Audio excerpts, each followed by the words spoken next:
राजा पीपा एक वैभवशाली क्षत्रिय नरेश थे।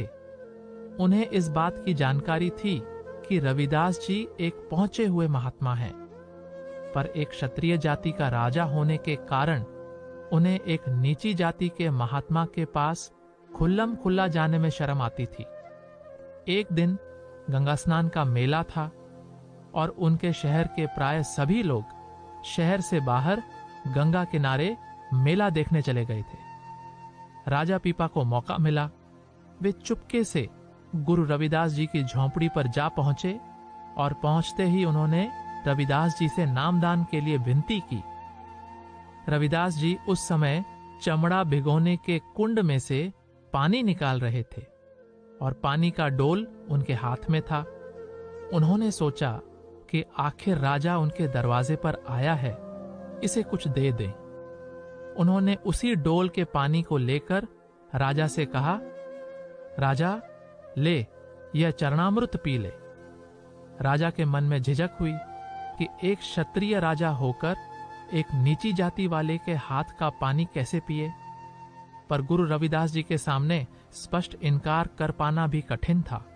अतः हाथ आगे करके राजा ने अपने चुल्लू में पानी ले तो लिया, पर रविदास जी की आंख बचाकर अपने कुर्ते की खुली आस्तीन के बीच से उसे गिरा दिया। रविदास जी इस बात को ताड़ गए, पर उन्होंने कुछ कहा नहीं। राजा जल्दी से घर लौट आया। मन में यह सोचने लगा कि आज तो यह रविदास मुझे धर्म भ्रष्ट कर देता। बड़ी मुश्किल से बचकर आया हूं। जल्दी से धोबी को बुलाया और हुक्म दिया कि कुर्ते के आस्तीन के दाग को ठीक से छुड़ाकर और उसे अच्छी तरह धोकर लाए। धोबी कुर्ते को घर ले आया और उसने अपनी लड़की से कहा कि वह कुर्ते की आस्तीन में जहां दाग लगा है उसे मुंह से लेकर चूसे ताकि दाग निकल जाए और जल्दी साफ हो जाए। यह कहकर धोबी स्वयं कपड़ा धोने का मसाला तैयार करने लगा। लड़की छोटी थी, वह दाग चूसकर थूकने के बजाय अंदर निगलती गई, जिससे उसके आंतरिक ज्ञान का पर्दा खुल गया और वह ऊंची आध्यात्मिक बातें करने लगी।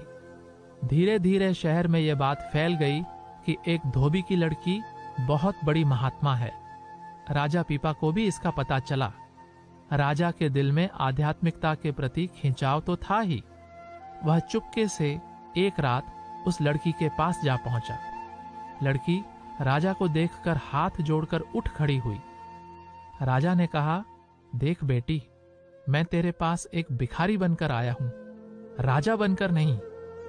लड़की ने कहा, मैं आपको राजा जानकर खड़ी नहीं हुई, बल्कि यह जानकर खड़ी हुई हूं कि मुझे जो कुछ मिला है आपकी ही कृपा से मिला है।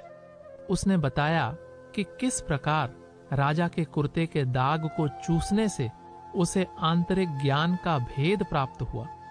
यह सुनकर राजा को समझ आई और वह खुद को कोसने लगा कि ध्रुग है मेरे क्षत्रिय होने को, ध्रुग है मेरे राजा होने को, ध्रुग है मेरी लोकलाज को, और ध्रुग है इस जाति पाति के भेदभाव को, जिसके कारण मैं परमार्थ से खाली रह गया। अब किसी बात की परवाह न कर वह सीधे गुरु रविदास जी के झोपड़ी पर पहुंचा।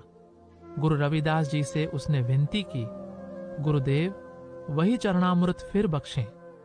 पर संत की मौज का वह अनोखा अवसर राजा के हाथ से निकल चुका था। रविदास जी ने फिर भी कृपापूर्वक कहा, जब तू पहली बार आया तो मैंने सोचा कि तू क्षत्रिय राजा होकर मुझ नीची जाति वाले के घर आया है। तुझे वह चीज दें जो कभी नष्ट न हो। वह कुंड का पानी नहीं था, अमृत था, सचखंड से आया था। मैंने कहा, मैं रोज पीता हूं, आज राजा भी पी ले। लेकिन तूने उसे चमड़े का पानी समझकर घृणा की और उसे कुर्ते में गिरा लिया। धोबी की लड़की ने कुर्ते के दाग चूसे और वह महात्मा बन गई। अब मैं तुझे नाम की दीक्षा दूंगा, कमाई करके